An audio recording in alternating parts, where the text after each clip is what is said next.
Monitoring and evaluation are key components of St. Lucia's Economic Recovery and Resilience Plan, the ERRP. Welcome to the launch of the ERRP website, which brings monitoring, information and opportunities together as we move from pandemic to recovery with collective action.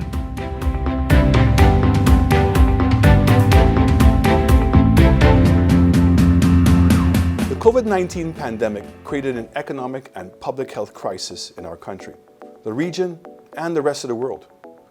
In our bid to protect the life of every single St. Lucian, which continues to remain our #1 priority, the government took swift and decisive action to mitigate the impact of this pandemic on both fronts. One of the core strategies employed by the government is the implementation of the St. Lucia Economic Recovery and Resilience Plan. The ERRP is the collective effort of a multi-stakeholder committee comprising the private and public sectors and civil society, all who responded to the call to assist our country at a time when our mutual creativity was most needed. It is a comprehensive response plan that seeks to leave no one or sector behind. The plan focuses on stimulating St. Lucia's economy to ensure livelihoods are protected while supporting the business sector. Today, I am very happy to unveil a significant milestone of this project, which is the monitoring and accountability aspect of the plan, with the launch of the ERRP website. This innovative and responsive website will afford stakeholders and the wider public the ability to monitor the implementation of the various interventions, view progress reports, seek information, or make suggestions for the improvement of the plan. I want to assure every St. Lucian that the government is aware and concerned about the personal impact that COVID-19 continues to have on our citizens. While this pandemic is the greatest challenge we are facing as a people, the task before us is not insurmountable. We can and we will be even more resilient as a nation if only we unite our efforts. This is a defining moment for our country and the rest of the world. I am confident that we will emerge out of this crisis as a better and stronger St. Lucia.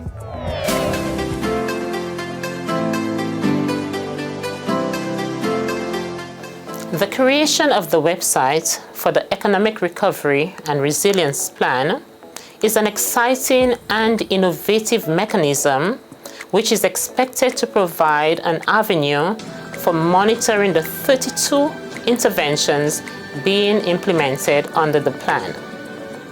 This platform will provide quick and easy navigation of the 3 recovery and 3 resilience pillars, which are geared at safeguarding lives and livelihoods and building a more secure foundation for future growth and development of our economy. The menu of initiatives will provide support to every segment of the St. Lucian society to help us weather the COVID-19 pandemic. Some of the initiatives under the ERRP are aimed at 1. Reducing the contraction of the economy by providing a suite of fiscal policy interventions to enable private sector business continuity, economic growth, and expansion. 2. Driving economic activity through public sector capital investment projects. 3. Protecting the poor and the most vulnerable segments of our society. 4. Accelerating legislative reforms that will build resilience of both the private and public sector. 5. Building resilience in the healthcare system to respond to viral outbreaks and other health crises. And finally, 6. Building St. Lucia's resilience to the impact of natural disasters and climate change. To this end, the ERRP website will provide a perfect platform to evaluate, monitor, and provide feedback on the various initiatives being implemented by the government of St. Lucia. The public will be able to track the progress and give suggestions for improvements as the various measures are being rolled out. This in turn will foster greater accountability and transparency for the work being done by various government agencies. We therefore encourage our stakeholders and all St. Lucians, both here and abroad, to make full use of this wonderful resource, which is provided by the government of St. Lucia.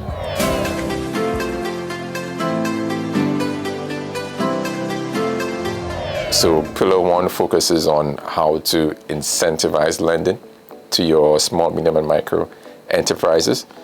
It also focuses on how we can repurpose some of the funds that we had for other projects towards and lending to your small, medium, and micro enterprises. And the St. Lucia Development Bank is in the process of going through that proposal.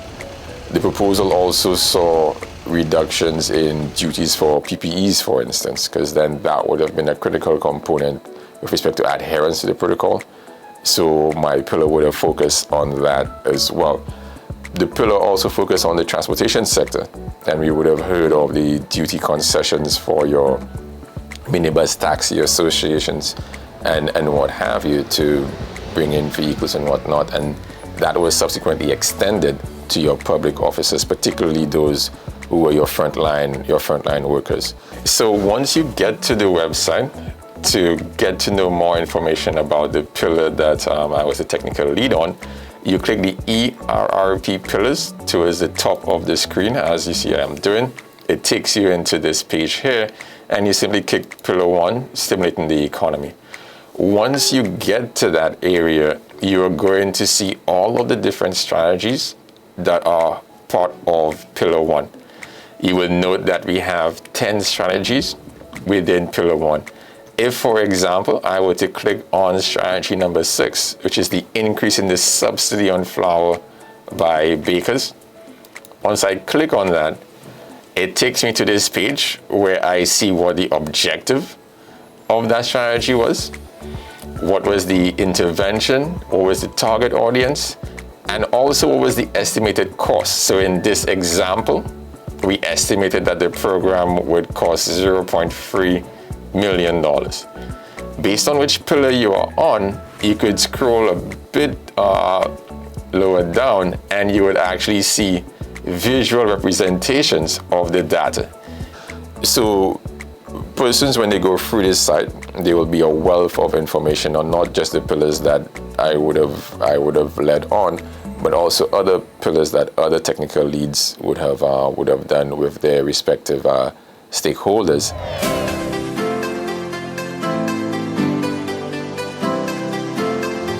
So I'm the technical lead for Pillar 2, which speaks to fast-tracking shovel-ready projects. Under this specific pillar, there are 3 interventions that we're looking to push. So one of them looks at unrolling the ambitious portfolio of public sector capital projects that the government has, as well as facilitating our private sector shovel-ready projects. The second intervention there looks at public sector procurement, basically prioritizing the purchasing of local goods and service and using that as a vehicle to stimulate local domestic demand. And the other one looks at accelerating the reforms at the DCA, both to unlock some of the projects that we have there, but also to improve overall operational efficiencies. So if you see here, a lot of the projects being implemented by governments are ongoing, with some 12 projects ongoing, particularly under the Disaster Vulnerability Reduction Project, where there has been a lot of movement on a lot of the projects there, including the Mikud Secondary School, the Victor Archer Building, and of course the completion of the Respiratory Hospital. We've also seen in the private sector as well an expansion in relation to business process outsourcing, where the sector has created several hundred jobs in 2020, and that is expected to continue in 2021. So if you scroll down, basically here, you will see kind of like a PDF document, basically giving you a snapshot of some of those key government capital projects. So if you just use your arrow bar, you go to the right, basically it would move to the right and giving you an update, a brief synopsis on each of the projects. So where each of them are, the cost, at what stage they are, and if you continue, basically it gives you a short write-up on what the current status is, the next steps, the estimated launch date.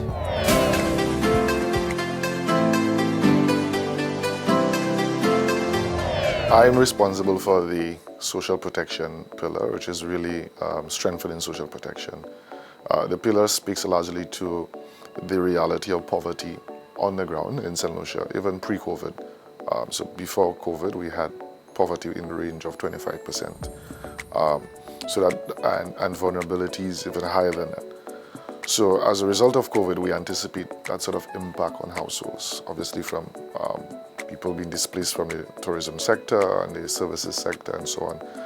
We have the social protection pillar, pillar 3, and you would see we have 6 interventions on there, although they label 16 to 21. The first is expanding St. Lucia Public Assistance Program by 1,000 households. So if you go on there, you will see the existing pre-COVID, which was at 2,543 households, and post-COVID now we had 3,643 households. We also have provision of COVID cash top-ups for households of marginalized persons and persons living with disabilities. So if you go on there, we're seeing that we've topped up our cash transfers for both children living with disabilities and in foster care, and also persons living with HIV. Similarly, that the additional detail will be provided, but you get a sort of snapshot of the intervention, and you can get a bit of more information on the intervention on the webpage. The duty-free concession on vehicles, you will see here, you have data on every month how many persons are actually getting the vehicles, the number of vehicles that are purchased, the CIF value, and also the duty-free concessions provided. So you get a detailed analysis of the amount of interventions provided to date under this pillar. So in a nutshell, we had these 6 interventions, Glenn, 4 of which have, to a large extent, have been rolled out, and we are now just currently negotiating with the CDB to finalize this. But we really want to ensure that the poverty scenario pre-COVID doesn't worsen.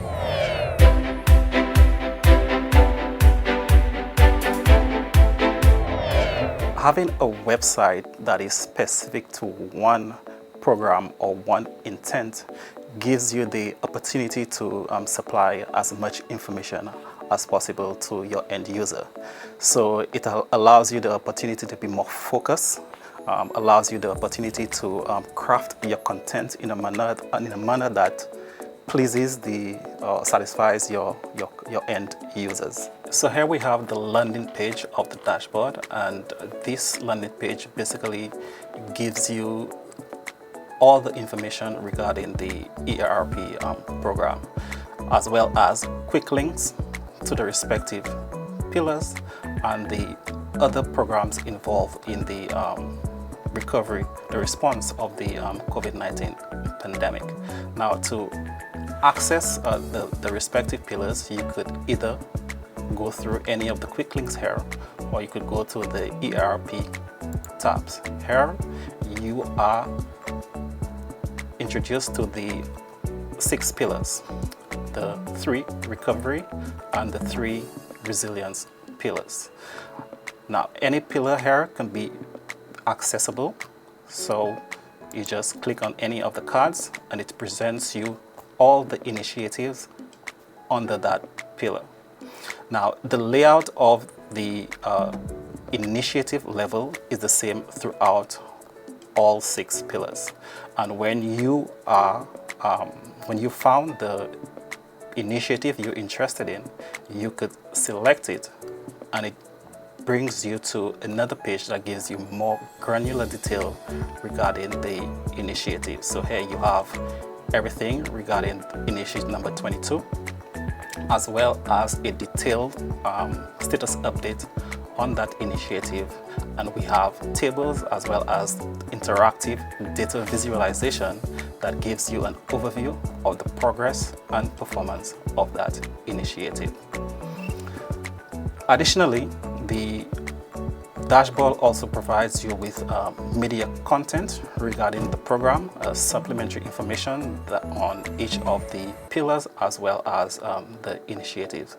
You also have information on the technical persons, the technical committees who were involved in putting the program together, as well as continually updating and providing the public with the information they need regarding the program. Also, you have media content, news clippings, video clippings with regards to any particular strategy, so that anyone who's accessing that page and wants an update as to what has been happening, they can get that information right here on the video gallery. The overall layout of the ERRP was designed to be very accessible, very informative for any end user who is accessing the information. And it provides anyone with a comprehensive understanding of the ERRP program.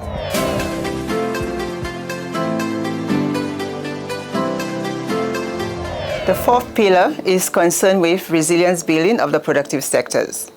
As the technical lead, I liaise with many stakeholders within government to ensure that the interventions outlined are implemented. So we have 5 main interventions under this pillar. The first intervention, increase local output, stimulate domestic demand, and strengthen food security. 2 agencies are responsible for this intervention. We have the Ministry of Commerce as well as the Ministry of Agriculture. So for the Ministry of Commerce, the initiatives are concerned with the I Love St. Lucia program. The Ministry of Agriculture supports fishers and farmers with the provision of inputs and subsidies. The second intervention deals with building competitiveness through digital transformation and adoption. And this, of course, is being supported by the World Bank project. The third intervention will look at supporting the business environment by fast-tracking 2 main pieces of legislation, which will increase access to finance and transform our insolvency and bankruptcy regime. The fourth intervention speaks to providing support to MSMEs in encouraging business continuity in firms. And finally, we are also going to be introducing a comprehensive labor market program, which we expect to build momentum in this financial year.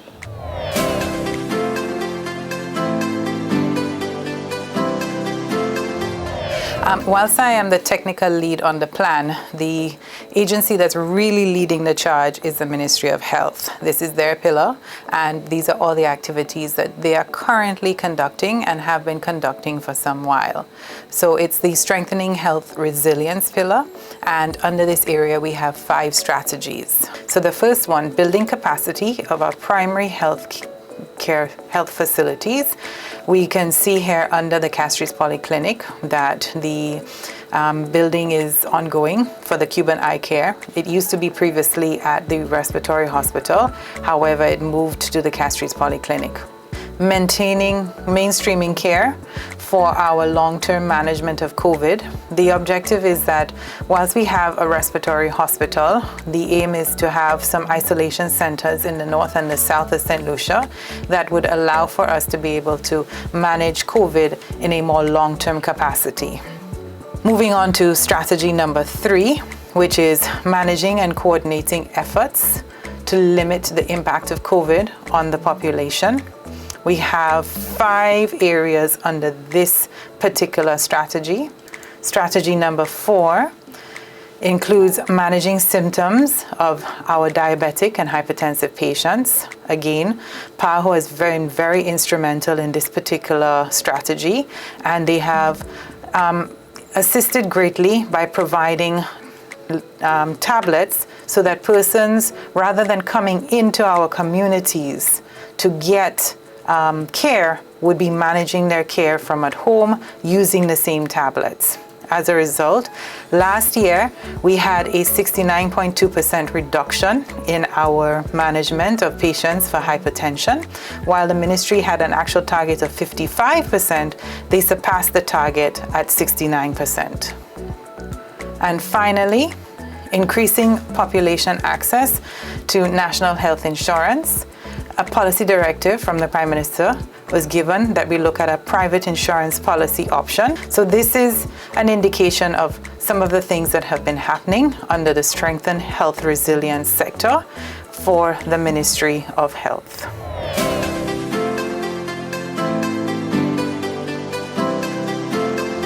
The sixth and last pillar in the Economic Recovery and Resilience Plan focuses on disaster resilience building. We felt that, notwithstanding that COVID was the most pressing issue that we were dealing with now, there's also the need for continuing to build disaster resilience. I mean, obviously we live in a disaster belt, hurricane belt. So what we did was that we engaged with the World Bank through the Disaster Vulnerability Reduction Project, and we tried to get resources to provide water tanks to the farming community. We're providing 190 water tanks to farmers. We also saw the need that, hey, not just disaster resilience, but also food security. So this intervention straddles both your need for disaster resilience, but also ensuring food security. So we've engaged with the Ministry of Agriculture, who provided us a list, and that list ranges from persons who are doing livestock farmers, food crops, vegetables, and so we anticipate that this is really going to build the resilience of our farming community and our overall resilience to natural disasters. And when we see, there's also the issue of droughts, not just disasters, but climate vulnerability. And so this is what this initiative seeks to do. For more information on St. Lucia's Economic Recovery and Resilience Plan, log on to the website at www.errp.info for the latest updates and opportunities as we move from pandemic to recovery with collective action.